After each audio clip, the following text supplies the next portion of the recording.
नमस्कार मित्रांनो, आपल्याला सर्वांनाच निसर्ग फार आवडतो. त्यामुळे आज आपण बघणार आहोत इयत्ता 12वी कविता चौथी रे थांब जरा आषाढ घना.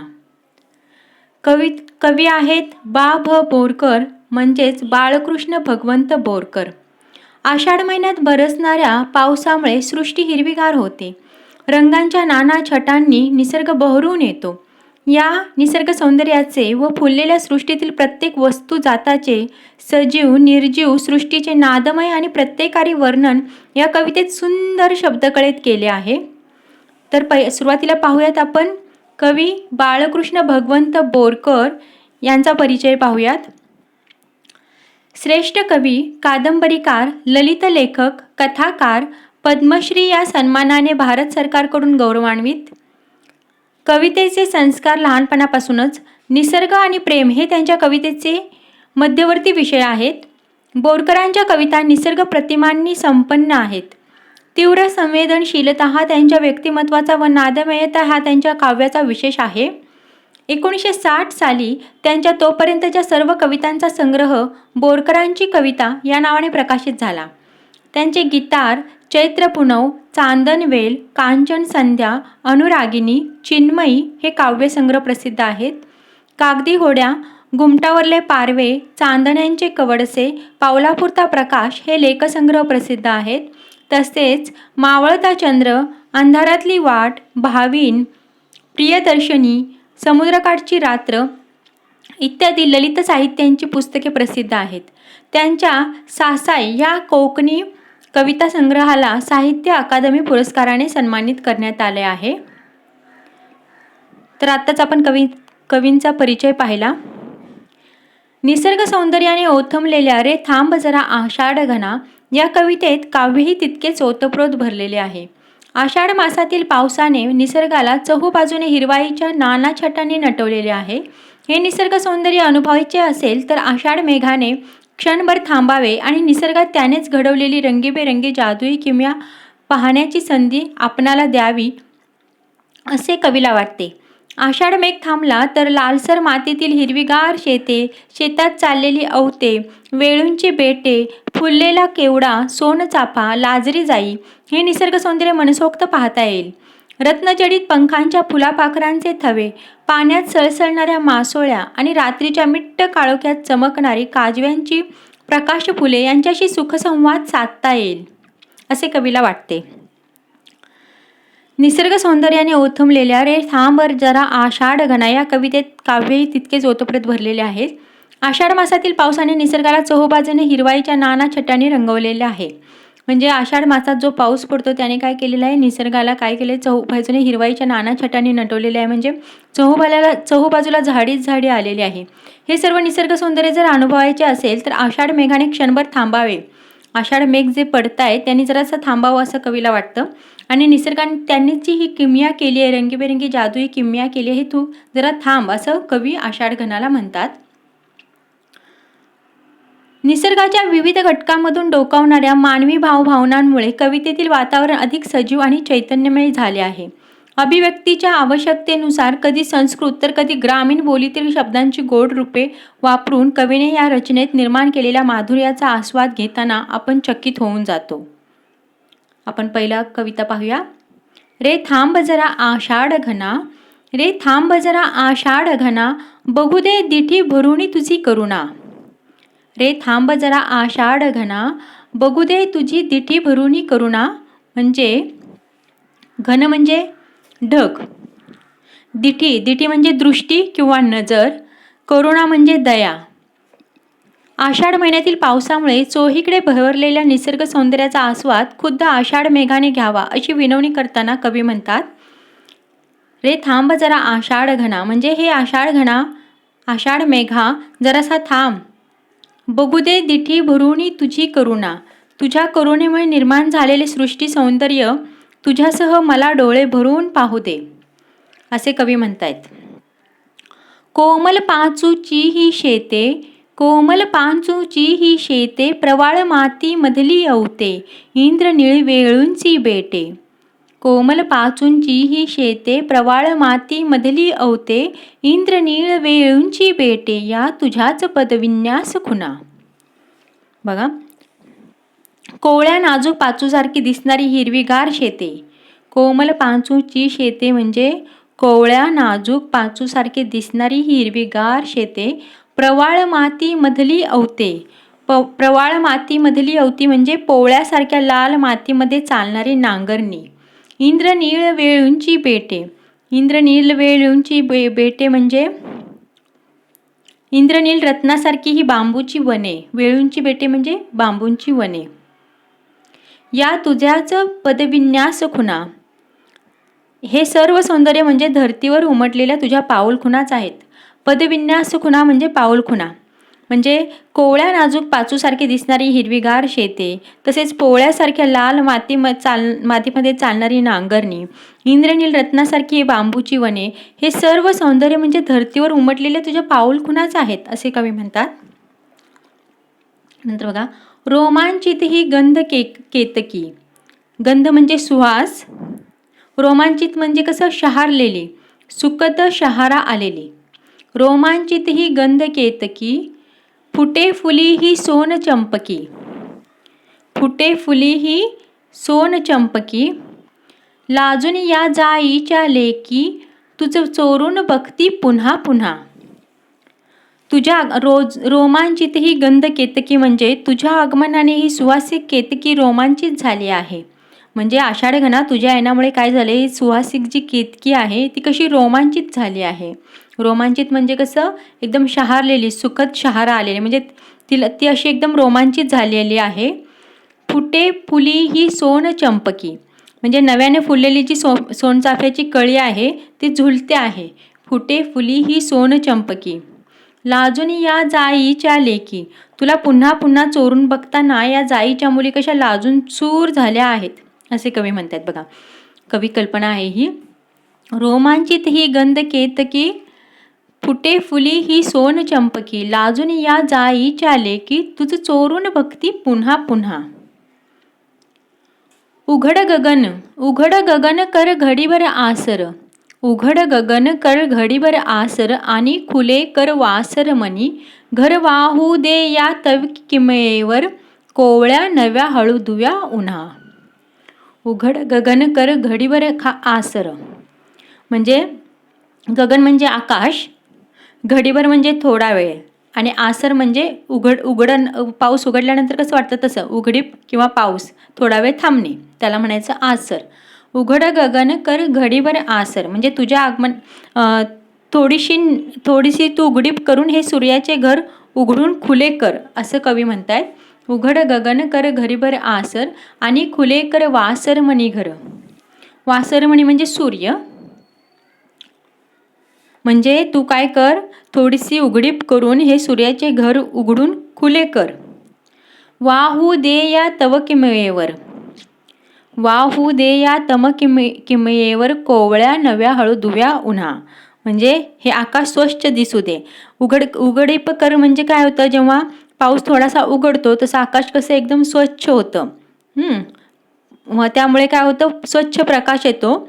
मग तेव्हा कवी म्हणतात की थोडीशी उघडीप करून दे, हे सूर्याचे घर कसं उघडून खुले कर, हे आकाश स्वच्छ दिसू दे.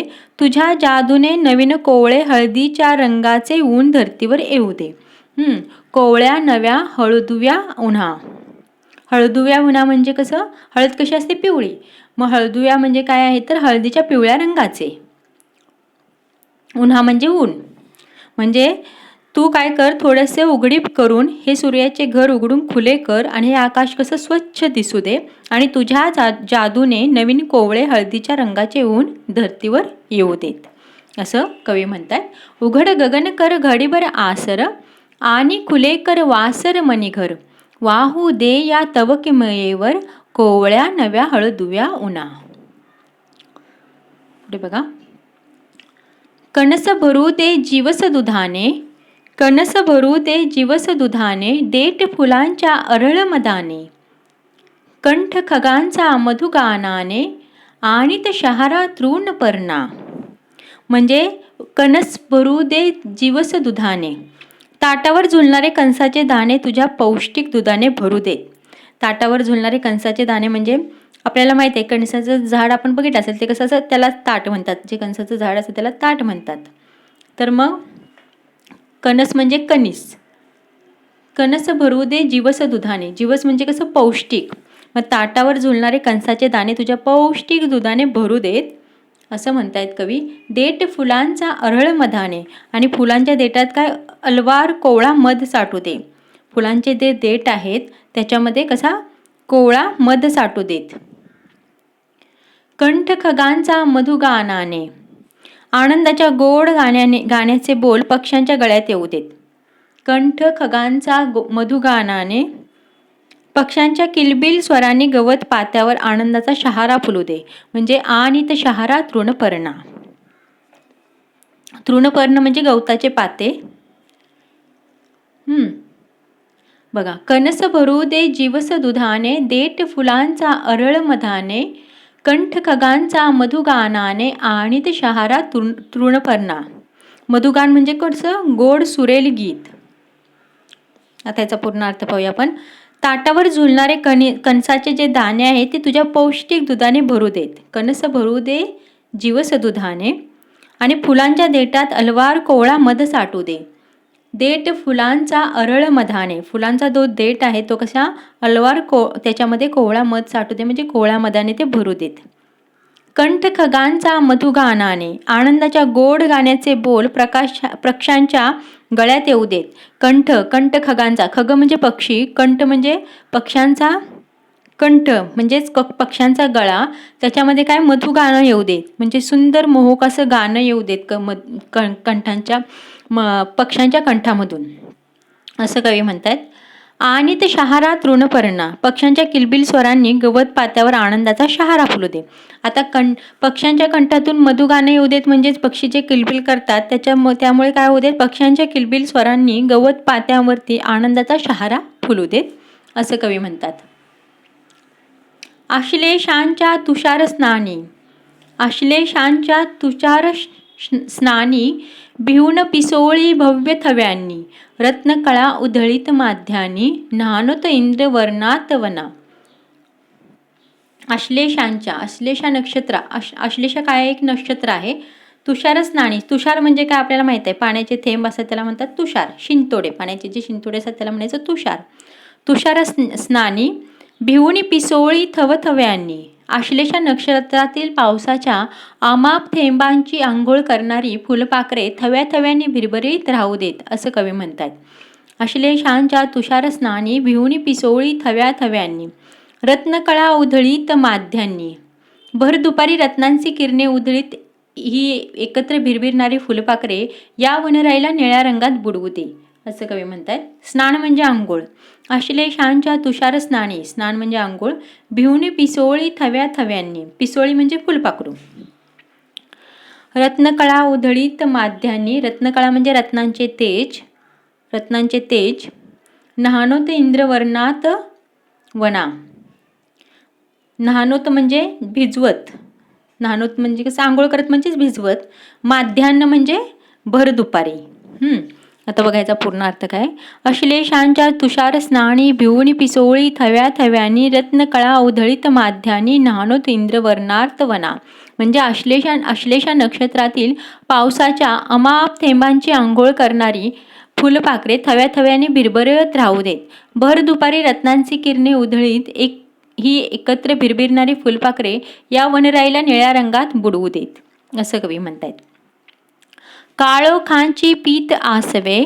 काळोखांची पीत आसवे. पालवीत उमलता काजवे. करू दे मज हित गुज त्यासवे. निरखित जळातील विधुवदना. विधुवदन म्हणजे काय चंद्रबिंब. आणि करू दे मज हित गुज त्यासवे म्हणजेच बघा काळोखांची पीत आसावे. काळोखांचे अश्रू पिऊन.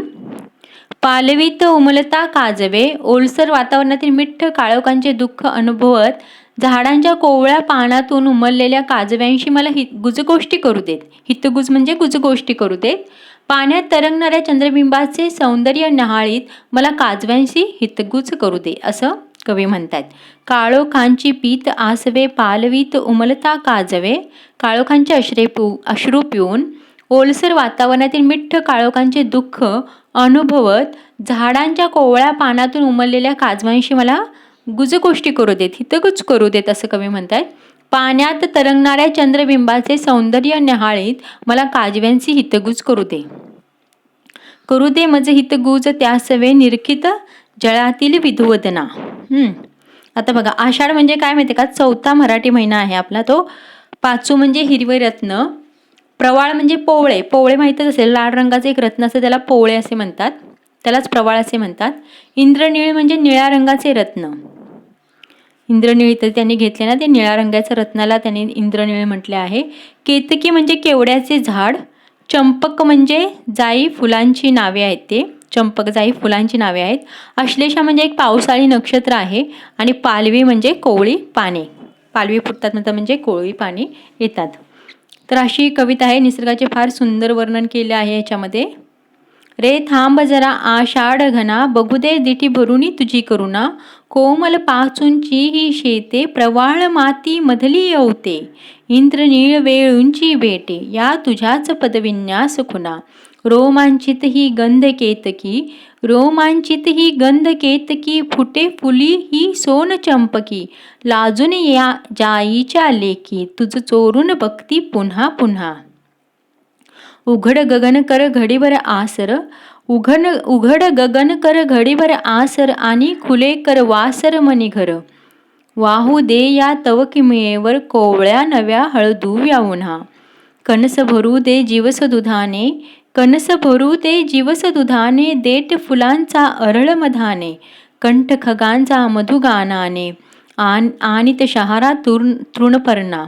अश्लेषांच्या तुषार स्नानी, अश्लेषांच्या तुषार स्नानी. भिवून पिसोळी थव्या थव्यांनी.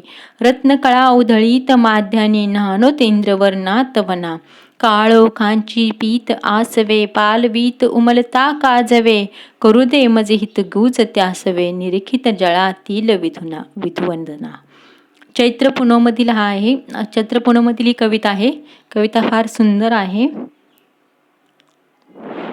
तर मित्रांनो, इथे आपली कविता संपलेली आहे. भेटूयात नंतर नवीन पाठासोबत. धन्यवाद मित्रांनो.